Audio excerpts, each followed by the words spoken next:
Maraming matatalino sa lipunan at hindi tayo kulang sa mga taong may matataas na mithiin. Hindi sila takot sa hirap at handa pa nga magbayad ng halaga ng kanilang buhay para makamit ang idealismong inaasam. Nabubuhay sila para matupad ang kanilang mga mithiin. Namamatay sila para patunayan ang mga mithiin nila. Itinuturing si Jesus ng ilan na isang mataas, moral, at relihiyosong tagapagreforma lamang. Inusig ng mga Hudyo hanggang kamatayan para sa kanyang iginigiit na paniniwala. Pero ano ba talaga ang sinasabi ng Biblia tungkol sa kanyang kamatayan? Sa aklat ng mga gawa sa Biblia, sinabi ni Pedro sa mga Hudyo na patungkol sa Panginoong Hesus, "Kayo, sa pamamagitan ng mga kamay ng mga tampalasan, ay inyong ipinako sa krus at pinatay." Oo, sinabi nito na ipinako si Jesus sa krus ng mga Hudyo. Pero ito lamang ba lahat ang tungkol sa kamatayan ni Jesus? Bago nagtungo ang Panginoong Jesus sa krus, nanalangin siya sa hardin ng Getsemani. Sinabi niya, "Ama, kung ibig mo, ilayo mo sa akin ang sarong ito." Kung bagay lamang na ginawa ng tao ang krus, tila ba napakahina naman ng panalangin ito?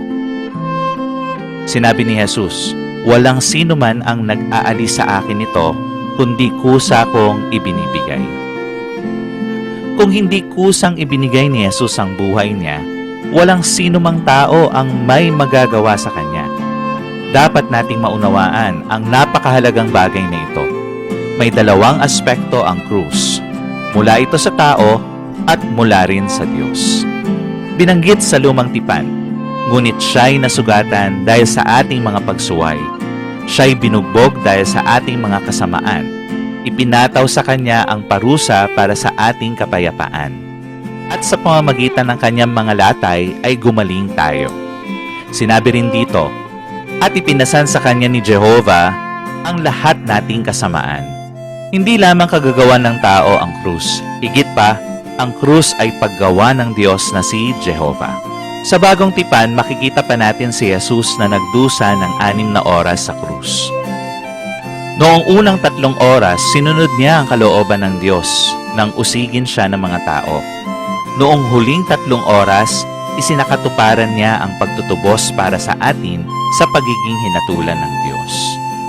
Noong oras na ito, ibinilang ng Diyos ang ating mga kasalanan sa Kanya at pinagdusa siya alang-alang sa atin. Nang pinakamahalagang sandaling iyon, dapat kasama niya ang Diyos. Pero bakit siya pinabayaan ng Diyos? Sinabi ni Jesus sa krus, Diyos ko, bakit mo ako pinabayaan?" Bakit pinabayaan ng Diyos ang anak ng Diyos? Gusto siyang saktan ng mga tao. Gusto siyang patayin ng mga tao. Tamang oras na ito para ipakita ng Diyos sa kanya ang kanyang presensya. Pinakamahalagang oras iyon. Dapat naroroon ang Diyos kasama niya. Subalit sa halip, bakit iniwan siya ng Diyos? Wala nang iba pang rason. Naging kasalanan doon ang anak ng Diyos upang tanggapin ang kahatulan para sa atin. Iniwan ng Diyos si Kristo sa krus dahil kinuha niya ang katayuan ng mga makasalanan. Dala-dala ang ating mga kasalanan at naging kasalanan pa nga siya para sa atin. Kamangha-manghang kaligtasan, nawa ay malaman natin ang kahalagahan ng krus. Nawa matamasa at mapahalagahan natin si Kristo ayon sa lahat ng bagay na ginawa niya para sa atin.